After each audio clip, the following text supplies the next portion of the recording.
वगैरह। चलो ठीक है, will be discussing Faraday's laws in this lecture. मतलब जो एक्सपेरिमेंट हुए ना, जो फैराडेज एक्सपेरिमेंट्स हुए, उनमें हमने देखा कि कॉइल वगैरह से किस तरह करंट वगैरह जनरेट होती है। तो अब इसकी एक एक्सप्लेनेशन आ गई that how these things happen actually, current कैसे जनरेट होती है। Okay, so let me tell you some. इन्हें दो लॉज दिए हैं। पहला लॉ जो है ना, फैराडेज फर्स्ट लॉ, और we called it as law of EMI, electromagnetic induction, law of electromagnetic induction. चलिए बेटा, इस लॉ का एक थ्योरेटिकल स्टेटमेंट हमारे पास है। इन्होंने कहा कि when ever, okay you remember, when ever magnetic flux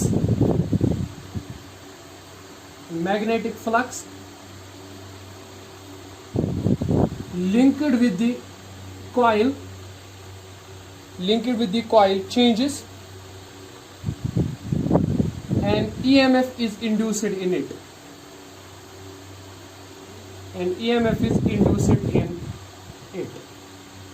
okay। जब भी कोई coil हमारे पास होगी and the coil is in magnetic field, it will have some flux obviously if there is a coil, okay, and this coil is in some sort of a magnetic field। ये coil किसी magnetic field में है, कोई भी magnetic field है। वो magnetic field हो सकता है किसी magnet की वजह से, वो magnetic field हो सकता है किसी coil की वजह से, या किसी भी magnetic source की वजह से। ठीक है, चलिए फिलहाल तो हम सबसे सिंपलेस्ट केस कंसिडर करते हैं मैग्नेट। अब ये मैग्नेट क्या जनरेट करता है? मैग्नेटिक फील्ड जनरेट करता है, और वो मैग्नेटिक फील्ड लाइंस पास होती हैं through this coil. Okay, those magnetic field lines actually they can never intersect each other, so let us draw accurately। ठीक है, ये जो मैग्नेटिक फील्ड लाइंस है ना, वो क्रॉस करती हैं इस सरफेस को, इस कॉइल को। So there is some flux, कुछ फ्लक्स यहाँ पे है विच इज नॉन जीरो। ठीक है, कितनी लाइंस इसमें से पास होगी, दैट कॉन्स्टिट्यूट्स द फ्लक्स, वो बनाता है flux.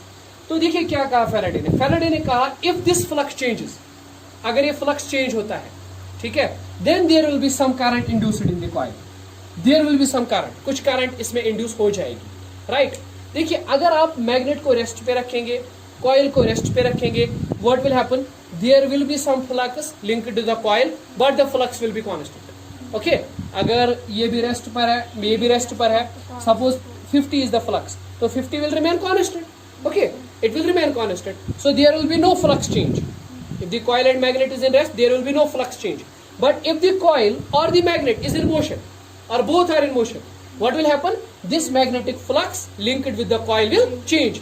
And whenever there is magnetic flux linked with the coil, जब भी magnetic flux coil के साथ link होता है और वो change होता है, then there is some current induced. Then there is some current. मतलब अभी याद रखेंगे कि if delta phi is zero, means that there is no change in flux, then the current is zero. There will be no induced current.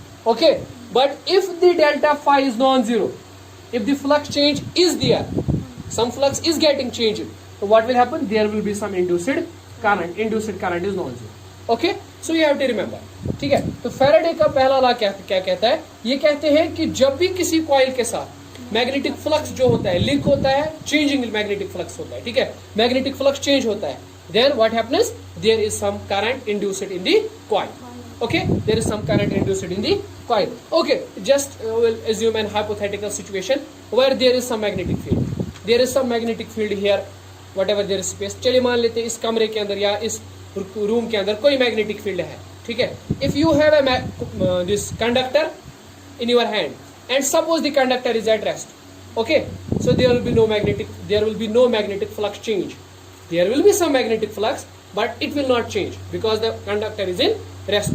Okay, what will happen if we change the conductor? If we just bring it into motion, जब हम इसको motion में रखेंगे तो magnetic flux linked with this conductor will change and there will be some current which will flow in the coil.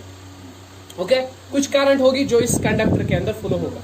So as per this law, what is the sole reason, what is the actual reason for the introduction of current, induced current in the circuit? It is actually magnetic flux change. So whenever magnetic flux linked with the coil changes, there is some induced current. ठीक है कि नहीं, है ना। अब किसी भी तरह से मैग्नेटिक फ्लक्स जो है वो चेंज किया जा सकता है. You can just move on this magnet. हाँ, जब मैग्नेट को मूव करोगे तो magnetic flux linked with the coil will change. हाँ, अगर नजदीक लेके आओगे, if you will just board the magnet towards the coil, the magnetic flux will increase. More and more magnetic field lines will pass through the conductor and more current will be generated. Okay, what will happen if you take away? If you take it away, what happens? The magnetic flux linked with the coil will decrease, so there will be less current generated. Okay, there will be less current generated. Okay, and if the coil is in motion, what will happen is, if the coil is in motion, again, there will be some magnetic flux linked and that will be changing. Okay, if we do one thing, if we replace this magnet by a coil, if we replace this magnet by a coil, okay बेटा, चलिए इस magnet को replace करते हैं किसी coil से, है ना, और इस कॉइल में करंट फ्लो करवाते हैं डीसी करंट. पहले ये केस लेंगे, कौन सी करंट? व्हाट हैपन्स, जब भी किसी कंडक्टर में करंट फ्लो होती है तो there is some sort of magnetic field which is generated. ठीक है, अब ये मैग्नेटिक फील्ड जो इस कॉइल में जनरेट हुआ वो बनाएगा क्या? Magnetic flux, and that magnetic flux will get linked to this coil. Okay, ठीक है. अच्छा, what will happen if you keep this coil at rest? Okay, there will be magnetic flux but that will not change, so therefore no current will be induced. But if you brought one of them into motion, then there will be some magnetic flux which will be changing, so some sort of current will be induced. Okay, Asha, what will happen if you replace this coil by an coil carrying the AC current? So what will happen? Okay, देख लीजिए, ये coil है, galvanometer है. अब यहाँ पे आपने एक coil लेके आए हैं, लेकिन इसमें आपने एसी करंट फ्लो करवाई है ना. अब यहां पे क्या होगा, जब इस कॉइल में एसी करंट फ्लो होगी तो यहां पे मैग्नेटिक फील्ड जनरेट हो जाएगा. ठीक है कि नहीं? Remember both the coils are in rest, है ना. मैग्नेटिक फील्ड जनरेट होगा और मैग्नेटिक फ्लक्स लिंक हो जाएगा इस कॉइल के साथ. ठीक है कि नहीं? लेकिन वो मैग्नेटिक फ्लक्स जो इस कॉइल के साथ लिंक होगा वो कांस्टेंट फ्लक्स नहीं होगा, that will be changing. Why? Oh, because there is some alternating current, and alternating current will produce magnetic field whose magnitude will continuously change. And if the magnetic field is variable, what will happen? There will be some sort of a current generated. हाँ, तो कोई जरूरत नहीं है कि आप AC वाली इस कॉइल को मोशन में लेके आओ. क्यों? क्योंकि इसमें जो मैग्नेटिक फील्ड जनरेट होगा वो तो खुद ही वेरिएबल होगा ना. ठीक है, उस वजह से यहाँ पे जनरेट करंट हो जाएगी. ठीक. अच्छा, what will happen if you stop the magnet here, और here you will stop the coil? What will happen? There will be no change in magnetic flux. The magnetic flux will become constant, and once the magnetic flux is constant, the current in the circuit will reduce to zero. Okay? So Faraday का कहना है कि the induced EMF जो यहाँ पे induce हो रही है करंट या EMF जो induce हो रहा है वो तब तक रहेगा जब तक फ्लक्स चेंज होता रहेगा, और जब फ्लक्स चेंज जीरो हो जाएगी तो ये induced EMF भी एकदम से जीरो हो जाएगा. ठीक है कि नहीं? है ना? ठीक. So we will mention this point. The induced EMF lasts as long as what happens? Flux changes. As long as flux changes. This is also called as quantitative law. This is called as quantitative law. Quantitative law means ये बस हमें theoretically बताता है कि किस तरह से flux होता है. कोई मैथमेटिकल पैरामीटर, कोई मैथमेटिकल इक्वेशन, एक्सप्लेनेशन नहीं है यहाँ पे. ठीक है, सिंपल में याद रखेंगे, फ्लक्स चेंज हुआ तो करंट आ जाएगी. ठीक है, फ्लक्स चेंज नहीं हुआ तो कोई करंट नहीं आ जाएगी. Okay, you will remember this fact.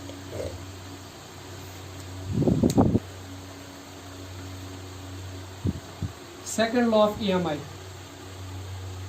Electromagnetic induction. Okay, second law of electromagnetic induction.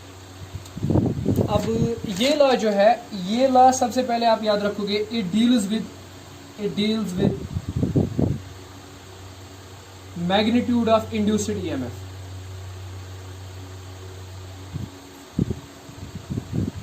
Induced EMF, I am using the term induced EMF. यहाँ पे जब करंट सर्किट में इंड्यूस हो जाती है ना, तो कॉरस्पॉन्डिंगली एक EMF भी इंड्यूस हो जाएगा. Obviously whenever there is current there is some EMF, है ना. तो ये डील करता है मैग्नीट्यूड ऑफ इंड्यूस्ड ईएमएफ के साथ। मतलब इस लॉ से हमें पता चलेगा कि किसी भी सर्किट के अंदर अगर ईएमएफ इंड्यूस हो रहा है तो मैग्नीट्यूड कितना है उसका, कितना ईएमएफ वहां पे इंड्यूस हो रहा है। ठीक है, देखिए ये क्या कहता है, as per this law the EMF, the magnitude of induced EMF, okay, the magnitude of induced EMF will be directly proportional to, is directly proportional to rate of change of magnetic flux। ठीक है बेटा, ये law कहता है कि जो भी यहाँ पे इंड्यूस्ड ईएमएफ होगा that will depend on the rate of change of magnetic flux। if the magnetic flux changes by large amounts there will be large amount of induced EMF। ठीक है, मतलब अगर ये कॉइल है और इस कॉइल के साथ EMF इंड्यूस हो रहा है, what ever will be the source, जहां से भी हो इंड्यूस हो रहा है इसके साथ, यानी यहाँ से EMF मैग्नेटिक फ्लक्स है यहाँ पे, and let me suppose there is some magnetic flux change d5। Magnetic flux change कितनी है, d5, this is magnetic flux change. कितना मैग्नेटिक फ्लक्स चेंज हो रहा है, d5 is the magnetic flux change in the time dt। ठीक है, in the time dt, time taken, ठीक है, to change the flux। suppose d5 is the magnetic flux changed, okay, in time dt। तो जरा मुझे बताइए induced EMF कितना होगा। Induced EMF E is directly proportional to, ठीक है, rate of change of EMF induced, sorry, rate of change of magnetic flux, rate of change of flux। ठीक है, तो हम कह सकते हैं ना EMF is directly proportional to, okay, how will we write as rate of change of magnetic flux? We can write it, चलिए पहले लिख लेते हैं ऐसे, delta phi by delta t। ठीक है, this is delta phi, rate of change of flux divided by t, delta t। ठीक है कि नहीं, so this is rate of change of flux। हाँ, तो मुझे बताइए EMF will be directly proportional to, okay, what is this delta phi? It can be written as phi f minus phi I divided by delta t। okay, delta t लिखते हैं, phi f is the final flux and phi I is the initial flux। ठीक है, okay, we can write the expression as d phi by dt also, the time is very small, huh? d phi by dt भी लिख सकते हैं because it means the same thing, right? It means the same thing, so we can just have it like this way। we can say that कि EMF जो यहाँ पे induce हो रहा है दैट इज प्रोपोर्शनलिटी को हटाते हैं, कोई कांस्टेंट लेके आते हैं d phi by dt, and in this case the constant is 1, so we have to write it d phi by dt। Okay, the magnitude of EMF is simply what, rate of change of magnetic flux, right. अगर इस coil में n turns है, there are n turns, n number of turns, so this will be EMF will be equal to n times d phi by dt, यानी कितना magnetic flux change होगा, ठीक, with n turns, number of turns यहाँ पे n है, क्या करें, ठीक है कि नहीं, है ना, ठीक। सो जितने भी टर्न्स यहाँ पे होंगे आपको उन टर्न्स को काउंट करना है और देखना है कि हर किसी टर्न में कितना मैग्नेटिक फ्लक्स चेंज हो रहा है, तो वहां से आपको पता चलेगा कि EMF एप्सिलॉन जो मैंने लिखा है EMF कितना यहाँ पे इंड्यूस हो रहा है, ठीक है कि नहीं। तो हमें यहाँ से मिला इस तरह से induced EMF E, okay, is equal to n times d phi by dt, right. अभी देख लीजिए, अगर हम इंड्यूस्ड करंट निकालेंगे तो इंड्यूस्ड करंट किसके बराबर आएगा,